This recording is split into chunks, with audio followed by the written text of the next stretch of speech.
नमस्कार मु अंतर्ध्वनि मु कहिबी आपणक अंतरर अकुहा कथा। भूल करिबा मनुष्यर एक सहजात प्रकृति। भूल तो समस्ते करती, किंतु भूल को स्वीकार करी पश्चाताप करिबा एवं आगामी जीवन रे याकु न दोहराइबा पई प्रतिश्रुतिबद्ध हेबा ही प्रकृत मनुष्यपणिया बा मानविकता।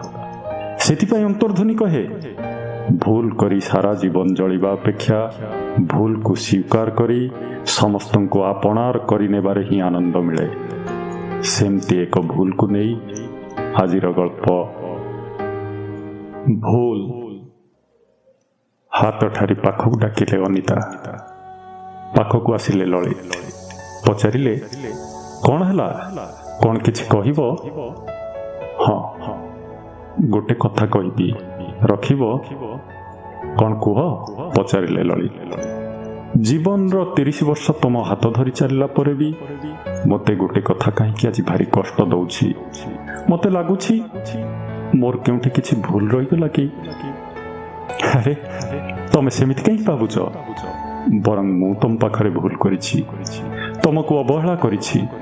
अधिक रोजगार निशारे मास मास धरी तुम पाखरे दूरेई रहिछि। मोर बापा माँ पिला मानक दायित्व तुम मुंडरे लदी देई मु अचिंतारे मोर व्यवसाय को आकाश छुआ करि परिछि। आज मो पाखरे अर्थर अभाव नाही, किंतु दुख एतिकी मु तुमको टिके खुशी देई पारिनी। मु एबे जेतिकी समय तुम पाखरे रहउछि तार काणीचाई समय जदि तुमको देई थांती तेबे मते आज ए दिन देखिबा को पड़ी न थांता। मते क्षमा कर दियो अनिता, मु तुम पाखरे दोषी। ललितर हाथ को जोर रे जाबड़ी धरिले अनिता। एमिति कौन कहउछ जे ए सब तो मोर कर्तव्य थिला? ए सब मु न करिथिले आउ किए करिथांता जे? एबे किंतु भारी कष्ट होछि लागुछि। मो पाखरे आउ बेसी समय नाही, तेणु मोहरे हाथ देले ललित। अरे अरे तमे कौन कहउछ? कौन बाहेछि जे तमर? आम देश रे तो एमती बहुत स्त्री लोक एई रोगरु भल होई साधारण जीवन यापन करुछंती। मानुछि आमे टिके डेरी कर देइछे, हेले तमे जमा व्यस्त होना, सब ठीक है जीव। एई हॉस्पिटल रो मालिक मोर जणे भल बंधु। से मते कथा देइछंती जेते भल डॉक्टर को आवश्यक हबो से ढुकेइबे, सब प्रकार सुविधा सुजोग भी जोगई देबे। तुमको अवहेला करी मो जहा रोजगार करिछि से सब को मु पूरा खर्च कर देबी। मो तुमको हरैबा को देबेली, किंतु लाभ कौन? मते लागुनी मु आ भल होई तुम साथी सुख संसार करि परिबी। सेथिपाई कहूछि मोर शेष थर पाई गोटे कथा रखिबो? हाँ कुह। गोटे काई कि 1000टा कथा हेले भी रखिबी। अनिता कहला, तुम सह बाघर परे मु तुमको मोर सर्वस्व मानिछि। केबे थरुटिए भी अन्यर कथा मन को आनिनी। कहार हानि लाभ भल मंदरे मुंड पुरेइनी।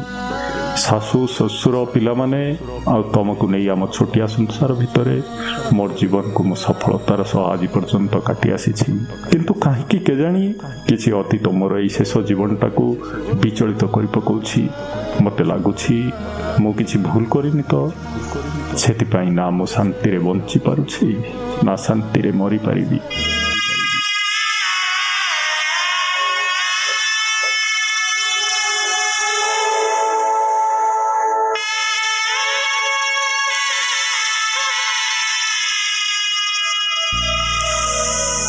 मु बाणी विहार रे पढ़िला बेले आकाश मोर सहपाठी थिले।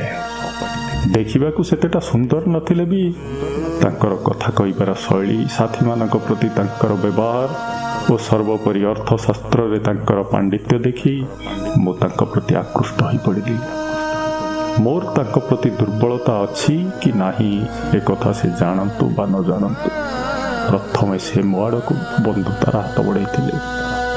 मु भी एमती एक सुजोग को हाथ छड़ा न करी यहाको आदर रे ग्रहण कर नेली।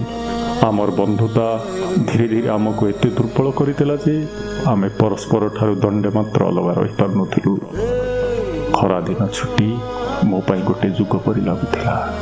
କିନ୍ତୁ ସେଇ ଖରାଦିନ ଛୁଟି ହିଁ ଅନୁଭବ କରାଉଥିଲା ଆମେ ଦୁହେଁ ଦୁହିଁଙ୍କୁ କେତେ ଭଲ ପାଉ ବୋଲି। ପାଠପଢ଼ା ସରିଲା ପରେ ମୁଁ ଭୁବନେଶ୍ୱର ଛାଡ଼ିଲି। ସେ କିନ୍ତୁ ସେଇଠି ରହି ପଢ଼ାପଢ଼ି ଜାରି ରଖିଲେ ଚାକିରି ଉଦ୍ଦେଶ୍ୟରେ। ଏଇ ଯାହା ଚିଠିପତ୍ର ମାଧ୍ୟମରେ ଆମେ ପରସ୍ପରର ଭଲମନ୍ଦ ଖବର ରଖିପାରୁଥିଲୁ। ଏହା ଭିତରେ ଘରକୁ ଯେତେବେଳେ ମୋର ବାହାଘର ପାଇଁ ପ୍ରସ୍ତାବ ଆସିଲା ଆଉ ବାପା ବୋଉ ମୋ ବାହାଘର ପାଇଁ ଆଗ୍ରହ ପ୍ରକାଶ କଲେ, ମୁଁ ବ୍ୟସ୍ତ ହୋଇପଡ଼ିଲି। ମୋ ମୁଣ୍ଡରେ ଯେମିତି ବଜ୍ର ପଡ଼ିଗଲା। ଏକଥା ମୁଁ ଆକାଶକୁ ଜଣାଇଲି, କିନ୍ତୁ ସେ ଆକାଶ ପରି ଖାଲି ନୀରବରେ ଶୁଣୁଥିଲେ ଆଉ ଦେଖୁଥିଲେ। ମୁଁ ତାଙ୍କୁ ଆମ ଘରକୁ ଆସି ବାପା ବୋଉଙ୍କୁ ଦେଖା କରିବା ପାଇଁ କହିଲି, କିନ୍ତୁ ସେ କହିଲେ ମୁଁ ଯାଇ କ'ଣ କହି ତମ ବାପା ବୋଉଙ୍କୁ ତମର ହାତ ମାଗିବି?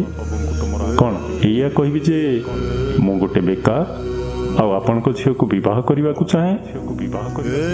ଏତେ ଅଲାଜୁକ ମୁଁ ହେଇପାରିବିନି ଅନିତା। ତମେ ଟିକେ ଧୈର୍ଯ୍ୟର ସହ ଅପେକ୍ଷା କର। ମୋର ଚାକିରିଟା ହେଇଯାଉ, ସବୁ ଠିକ୍ ହେଇଯିବ। ମୁଁ ବି ଧୈର୍ଯ୍ୟ ଧରିଲି ଆଉ ସମୟକୁ ଅପେକ୍ଷା କଲି। କିନ୍ତୁ ତମ ସହ ଯେତେବେଳେ ମୋର ବାହାଘର ଠିକ୍ ହେଇଗଲା, ମୋର ଧୈର୍ଯ୍ୟର ବନ୍ଧ ଭାଙ୍ଗିଗଲା। ସମୟକୁ ଅପେକ୍ଷା କରିବାର ଶେଷ ହେଲା। ମୁଁ ମୋ ସାଙ୍ଗମାନଙ୍କୁ ନିମନ୍ତ୍ରଣ କରିବାକୁ ଯାଉଛି କହି ଘରୁ ବାହାରିଗଲି ଭୁବନେଶ୍ୱର ଆକାଶକୁ ଭେଟିବା ପାଇଁ। ଆକାଶ ରହୁଥିବା ସାଙ୍ଗମାନଙ୍କ ପାଖରୁ ଜାଣିବାକୁ ପାଇଲି ଯେ ସେ ଆଉ ସେଠାରେ ରହୁନାହାନ୍ତି। ପ୍ରାୟ 7-8 ମାସ ହେବ ଅଲଗା ରହୁଛନ୍ତି। ଏଇ ଯାହା ସପ୍ତାହକୁ ଥରେ ଅବା 2 ଥର ଚିଠିପତ୍ର ନେବା ପାଇଁ ସେଠାକୁ ଆସନ୍ତି, ବାସ୍। ସେଇ ସାଙ୍ଗମାନଙ୍କ ପାଖରୁ ଆକାଶଙ୍କର ନୂଆ ଠିକଣା ନେଇ ପୁଣି ଚାଲିଲି ଆକାଶଙ୍କ ପାଖକୁ। ଠିକଣା ପାଇବାରେ ସେତେଟା ଅସୁବିଧା ହେଲାନି, କିନ୍ତୁ ସେଠାରେ ପହଞ୍ଚି ଯାହା ଦେଖିଲି, ମୋର ପାଦ ତଳୁ ମାଟି ଖସିଗଲା। ମୋର ସବୁ ଆଶା ଭରସା ଧୂଳିସାତ ହେଇଗଲା। ମୁଁ ରାଗରେ ଜଳି ଉଠିଲି। ଆକାଶ ଗୋଟେ 6 କି 7 ମାସର ଛୋଟ ପୁଅକୁ ଧରି ବୋଧ କରୁଛନ୍ତି। ମୁଣ୍ଡକୁ ବିଷ ଚଢ଼ିଗଲା ମୋର। ଗାଳିର ବର୍ଷା କରିଦେଲି ତାଙ୍କ ଉପରେ। ତାହେଲେ ଏଇଥିପାଇଁ ମୋତେ ଏତେ ଦିନ ଧରି ଚାକିରିର ବାହାନା କରି ଦୂରେଇ ରହୁଥିଲ? ମନରେ ଯଦି ଏମିତି ଥିଲା ସିଧା ମନା କରିପାରିଥାନ୍ତ, କିନ୍ତୁ ଗୋଟେ ଝିଅକୁ ଏମିତି ପ୍ରତାରଣା କରିବାର ମାନେ କ'ଣ? ଝିଅମାନେ କ'ଣ କଣ୍ଢେଇ? ଘରେ ଗୋଟେ ବାହାରେ ଆଉ ଗୋଟେ? ଏଇଟା କ'ଣ ତମ ଶିକ୍ଷା? ଏଇଟା କ'ଣ ତମ ପାରିଆପଣିଆ? ଛି ଛି ଛି, ନିଜକୁ ଲାଜ ଲାଗୁଛି ଏମିତି ଏକ ପୁରୁଷକୁ ଜୀବନ ସାଥୀ ରୂପେ ବାଛିଥିବାରୁ। ଯଦି ତମେ ମୋତେ ଟିକିଏ ବି ଭଲ ପାଉଥିଲ, ତମକୁ ସେଇ ଭଲ ପାଇବାର ନିୟମ ଜୀବନରେ କେବେ ମୋତେ ତମର ମୁହଁ ଦେଖେଇବ ନାହିଁ।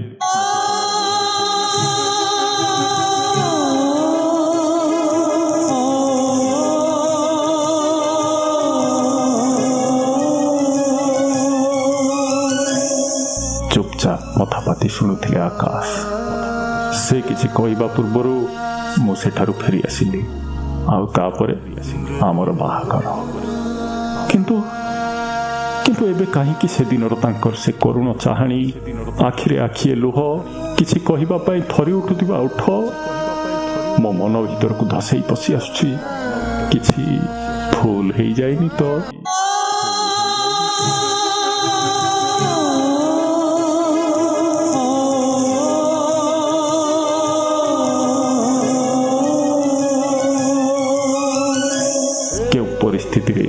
କେଉଁ ପରିସ୍ଥିତିରେ ଓ କାହିଁକି ଏତେ ଭଲ ପିଲା ଏମିତି ଏକ ନିଷ୍ପତ୍ତି ନେଲେ ମୋର ଜାଣିବାର ଥିଲା। କିନ୍ତୁ କ'ଣ କରିପାରିଥାନ୍ତି ମୁଁ? ବାପା କୁହନ୍ତି ରାଗ ବ୍ରହ୍ମଚଣ୍ଡାଳ, କ୍ଷଣିକରେ ସବୁ ଛାରଖାର କରିଦେବ।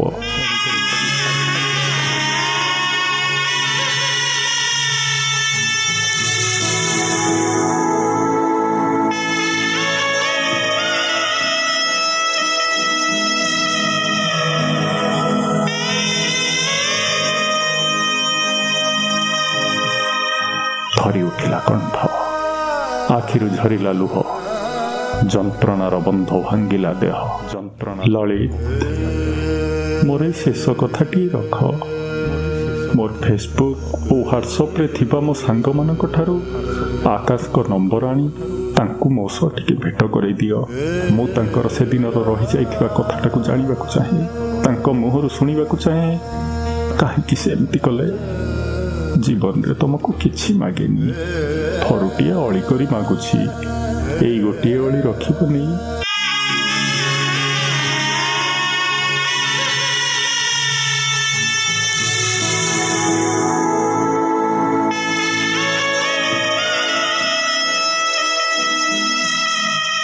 ହଁ ରଖିବି, ନିଶ୍ଚୟ ରଖିବି। ଆକାଶ ଯଦି ଆକାଶରେ ମିଶି ଯାଇଥାନ୍ତି ତେବେ ବି ମୁଁ ତାଙ୍କୁ ଥରୁଟିଏ ପାଇଁ ତାଙ୍କ ହାତ ଧରି ତମ ପାଖକୁ ଟାଣି ଆଣିବି। ନିଶ୍ଚୟ ଆଣିବି।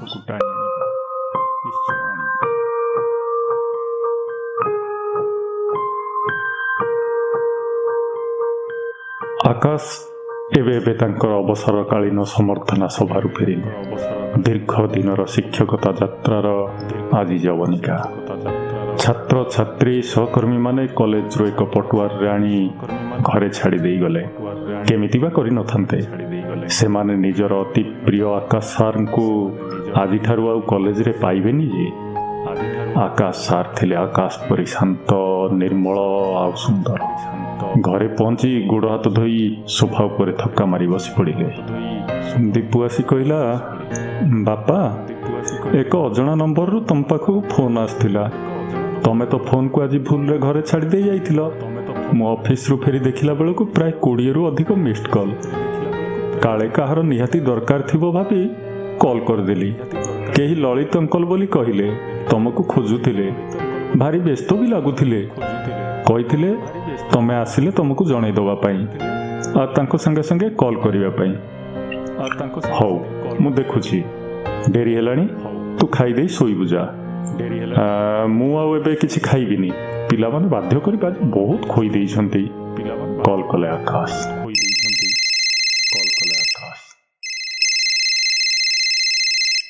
ହ୍ୟାଲୋ, କିଏ କହୁଥିଲେ? ସୋଫାରୁ ଉଠି ପଡ଼ିଲା ଆକାଶ। ପୁଣି ବସି ପଡ଼ିଲେ। ଫୋନ୍ ରଖି କିଛି ସମୟ ଆଖି ବନ୍ଦ କରି କ'ଣ ଭାବିଲେ। ଦୀପୁ ଅବାକ୍ ହୋଇ ଚାହିଁ ରହିଥାଏ ବାପାଙ୍କୁ। ଆକାଶ କହିଲେ, ଦୀପୁ, ଖାଇଦେଇ ବାହାରି ପଡ଼। ଆମକୁ ଏଇ ସଙ୍ଗେ ସଙ୍ଗେ ରାଉରକେଲା ଯିବାକୁ ହେବ। ଏତେ ବାଟ ତୁ ଗାଡ଼ି ଚଳାଇ ଯାଇପାରିବୁ ତ? ନା ଆଉ କାହାକୁ କହିବା? ନା ବାପା, ମୁଁ ପାରିବି। ତାପରେ ବି ମୁଁ ବହୁତ ଦିନ ହବ ତମ ସହ କୁଆଡ଼େ ଯାଇନି। ଆଜି ଯେତେବେଳେ ସୁଯୋଗ ମିଳିଛି, ଏ ସୁଯୋଗ ମୁଁ ଛାଡ଼ି ପାରିବିନି। ଦୀପୁ ବାପାଙ୍କୁ ନେଇ ବାହାରିଲା ରାଉରକେଲା। ବାଟରେ ଆକାଶ କହିଲେ, ମୋର ଜଣେ ସହପାଠିନୀର ସ୍ୱାମୀ କଲ୍ କରିଥିଲେ। ସେ ଏବେ ଜରାୟୁ କର୍କଟରେ ପୀଡ଼ିତା। ଶେଷ ସମୟ।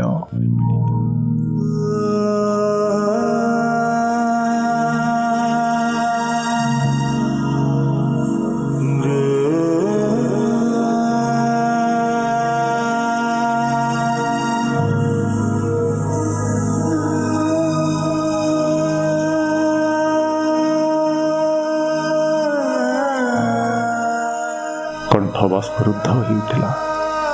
ତାପରଠୁ ଆକାଶ ପଦୁଟିଏ ବି କିଛି କହିନାହାନ୍ତି। ସେମିତି ଆଗକୁ ଚାହିଁ ବସି ରହିଛନ୍ତି। ବାପାଙ୍କର ଏମିତି ଅବସ୍ଥା ଦେଖି ଦୀପୁ ମଧ୍ୟ କିଛି ପଚାରିବା ପାଇଁ ସାହସ ଜୁଟେଇ ପାରିନି। ଦିନ ପ୍ରାୟ 8ଟା। ରାଉରକେଲାର ହସ୍ପିଟାଲରେ ଗାଡ଼ି ପହଞ୍ଚିଲା। ଅପେକ୍ଷା କରିଥିଲେ ଲଳିତ। ଆକାଶକୁ ଦେଖି ଯେମିତି ତାଙ୍କ ପିଣ୍ଡରେ ପ୍ରାଣ ସଞ୍ଚାର ହେଲା। କାଲି ଆପଣଙ୍କୁ ଫୋନ୍ କରିସାରି ଏଇଠି ଆପଣଙ୍କୁ ଅପେକ୍ଷା କରି ବସିଛି। ଅନିତା ତେଣେ ଭାରି ବ୍ୟସ୍ତ ହେଉଥିବ, ଶୀଘ୍ର ଚାଲନ୍ତୁ। ସମସ୍ତେ ଚାଲିଲେ ଅନିତାର କ୍ୟାବିନ୍ ଆଡ଼କୁ। ଦରଜା ଆଡ଼େଇ ପ୍ରଥମେ ଭିତରକୁ ପଶିଲେ ଲଳିତ। ଏବେ କେମିତି ଲାଗୁଛି? ପଚାରିଲେ ଲଳିତ। ଅନିତାଙ୍କର ସେଇ ଏକା ଉତ୍ତର, ହଁ, ଟିକେ ଭଲ ଲାଗୁଛି। ଦେଖ ତ, ମୁଁ ମୋ ସହ କାହାକୁ ନେଇ ଆସିଛି? ଭିତରକୁ ପଶିଲା ଦୀପୁ। ଆଣ୍ଟି ନମସ୍କାର, ମୁଁ ଦୀପୁ, ଦୀପକ ଦାସ, ଆପଣଙ୍କ ସହପାଠୀ ଆକାଶ ଦାସଙ୍କ ପୁଅ। ସ୍ମିତ ହାସ୍ୟ ଦେଲେ ଅନିତା, କିନ୍ତୁ ତାଙ୍କ ଆତୁର ଆଖି ଦୁଇଟି କ୍ୟାବିନ୍ର ଚାରିକୋଣକୁ ଘୁରି ଆସିଲା। ମନେ ମନେ ଚିନ୍ତା କଲେ, ଆକାଶ କାନ୍ତି, ସେ କ'ଣ ଆସିଲେନି କି?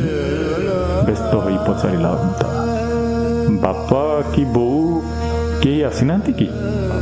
ବାପା ଆସିଛନ୍ତି, କିନ୍ତୁ ମୋର ତ ବୋଉ ନାହାନ୍ତି, ଆସିବେ କେମିତି? ଦୀପୁ ଉତ୍ତର ଦେଲା, ବୋଉ ନାହାନ୍ତି ମାନେ? ମୋ ପିଲାବେଳୁ ମୋ ବୋଉକୁ ଦେଖିନି। କେତେଥର ବୋଉ କଥା ବାପାଙ୍କୁ ପଚାରିଛି, କିନ୍ତୁ ଉତ୍ତର ପାଇବା ଆଶାରେ ଯେତେବେଳେ ବାପାଙ୍କ ମୁହଁକୁ ଚାହିଁଛି, ସେତେବେଳେ ବାପାଙ୍କ ଆଖି କୋଣରେ ଢଳ ଢଳ ଲୁହ ବୁନ୍ଦାକୁ ଦେଖି ଉତ୍ତରର ଆଶା ଛାଡ଼ି ଦେଇ ତାଙ୍କରି କୋଳକୁ ଆଉଜି ପଡ଼ିଛି। ଆଚ୍ଛା, ତମ ବୋଉଙ୍କ ନାଁ କ'ଣ ଥିଲା ପଚାରିଲେ ଅନିତା। ବୋଉଙ୍କ ନାଁ କ'ଣ ଥିଲା? ଅନିତା ଦାସ ଉତ୍ତର ଦେଲା ଦୀପୁ।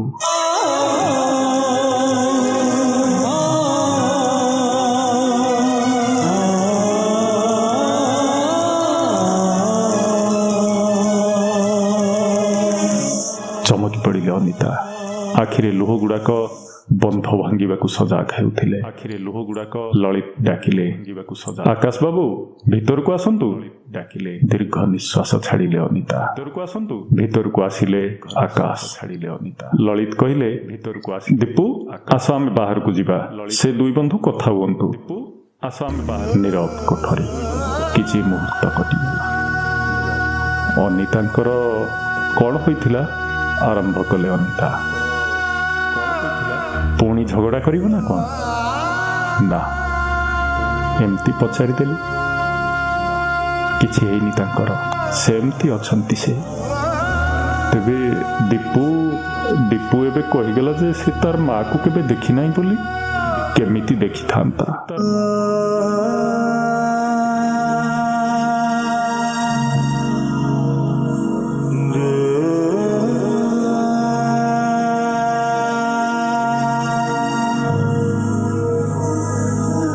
ମୋ ହୃଦୟ ଭିତରୁ କାଢ଼ି ତାଙ୍କୁ ମୁଁ କେମିତି ଦେଖେଇଥାନ୍ତି? ଥରି ଉଠିଲା ଦେହ, ବନ୍ଧ ଭାଙ୍ଗିଲା ଲୁହ। ତା ମାନେ ତମେ କ'ଣ ବିବାହ କରିନ? ଥରେ ଏଇ ମନକୁ ଜଣଙ୍କ ସହ ବାହା ଦେଇ ସାରିବା ପରେ ଆଉ କାହାକୁ କେମିତି ଆଉ ଥରେ ବାହା ହେଇ ପାରିଥାନ୍ତି? ତେବେ ଦୀପୁ? ବାପାଙ୍କ ବ୍ଲଡ ପ୍ରେସର ମେଡିସିନ ନେଇ ଆସୁଥିଲା ଦୀପୁ। ଦରଜା ପାଖରେ ରହିଗଲା। ଆକାଶ କହିବାକୁ ଆରମ୍ଭ କଲେ, ଦୀପୁ ମୋ ପୁଅ। ଜନ୍ମ ନଦେଲେ ବି ଜନ୍ମ କଲା ପୁଅଠୁ ଅଧିକ। ତାରି ପାଇଁ ତ ମୁଁ ବଞ୍ଚିଛି। ସେଦିନ ଟ୍ୟୁସନ ସାରି ଫେରିଲା ବେଳେ ରେଳ ଧାରଣା କଳରୁ ତାକୁ ପାଇଲି। କେହି ବୋଧେ ସଦ୍ୟଜାତ ପିଲାଟାକୁ ଲୋକଲଜ୍ଜା ଭୟରେ ସେଠି ଛାଡ଼ି ଦେଇ ଚାଲି ଯାଇଥିଲା। ଲୋଭ ସଇଲାନି। ମଣିଷ ପିଲାଟା ତ ନେଇ ଆସିଲି ସାଥିରେ। ତାକୁ ନେଇ ତ ଆଉ ସାଙ୍ଗମାନଙ୍କ ସହ ରହିହେବନି। କାଳେ ସେମାନଙ୍କର ପାଠପଢ଼ା ନଷ୍ଟ ହବ ଭାବି ଅଲଗା ରହିଲି। ଆଉ ସେଦିନ ପିଲାଟା କାହିଁକି ରାହ ଧରି ଭାରି କାନ୍ଦିଲା। ମୁଁ ତ ଆଉ ମା ନୁହେଁ ଯେ ବୋଧ କରିଦେବି। ସେତିକି ବେଳେ ତମେ ଆସିଲ।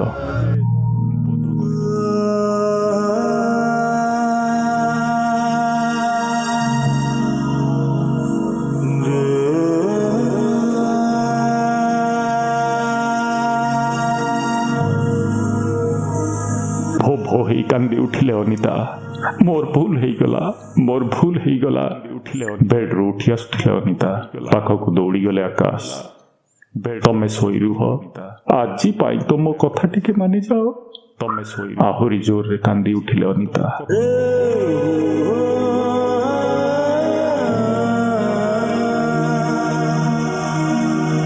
ସବୁ ଭୁଲ ମୋର, ଲୁହ ଡୋକି କହିଲେ ଆକାଶ।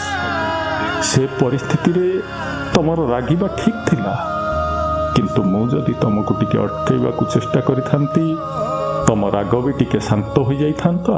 ଆଉ ସତ କଥା ଜାଣିଲା ପରେ ତମକୁ ଖାଲି ମୋ ହୃଦୟ ଭିତରେ କାହିଁକି ସଦା ସର୍ବଦା ମୋ ଆଖି ସାମ୍ନାରେ ବି ରଖିପାରିଥାନ୍ତି। କୋହ ସମ୍ଭାଳିଲା ଅନିତା। ଆକାଶ,